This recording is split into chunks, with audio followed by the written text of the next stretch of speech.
Welcome back, friends. In the last video, we saw how we could crack the code when the encoder was zero, which means that no longer are we only intercepting the message, we are in fact also cracking the code. And the way we did that was really what is a brute force search, which means since we did not know what is the shift used on the Caesar cipher, we just tried every shift out there.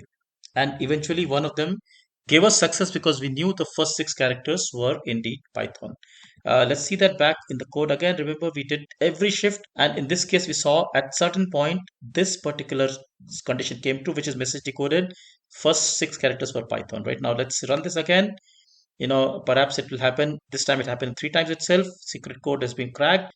Remember here we were observing this, but shift of one, shift of two, and so on. So we got this correct, right? Now there is something very interesting going on here, which is that we have cracked the code. For example, here it happens on 10, but this code still continues to run. And the reason it runs is that it's inside a for loop. And for loop, as you know, is a loop with a variable, but fundamentally a repeat loop. So we have committed that we'll repeat this for k in this range 1 to 26. And that's why this code, in fact, continues all the way till k becoming, let's say, 25.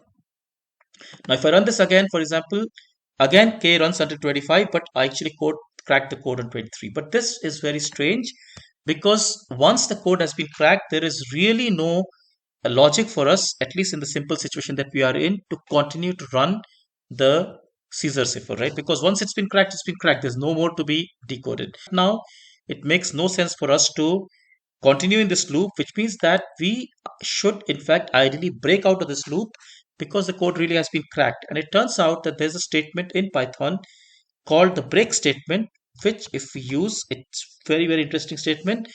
It is going to break out of the, out of, let's say, this decoding loop. Now, notice the moment I put this break statement here, see what happens is that the code runs until 11, and I know I've got a Python here. It just declared code is cracked. The secret code has to be LQZ MMPWVCC. Clearly, the code has not run beyond this because otherwise, as previously we were seeing, we would have seen those print statements. So now notice the usage of break statement. We can use the break statement to prematurely close a for loop, right? So certain condition, we do not want to continue beyond that. We can use a break statement. Now, you might wonder, why did I not put some condition related to kk? So why did I not put, for example, kk is equal to 11, then I should break, or kk equals to 5, I should break? The reason is very simple, because we do not know what shift has been used. So we are just trying every shift. As a result, we do not know on which kk this condition is going to come true. So we have put a condition based on the first six strings of the letter, which is Python.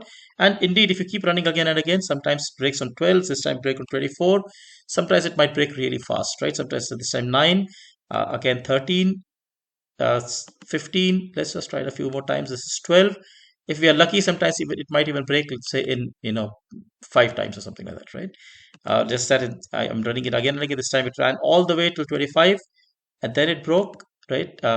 Maybe, let me see. But you get the idea, right? It's going to be different every time. By putting the break statement here, I'm ensuring that the code no longer continues to do this because this is not needed at all. I'm prematurely breaking a for loop using this break statement. I hope this is clear. Take care. Thank you so much. Bye bye.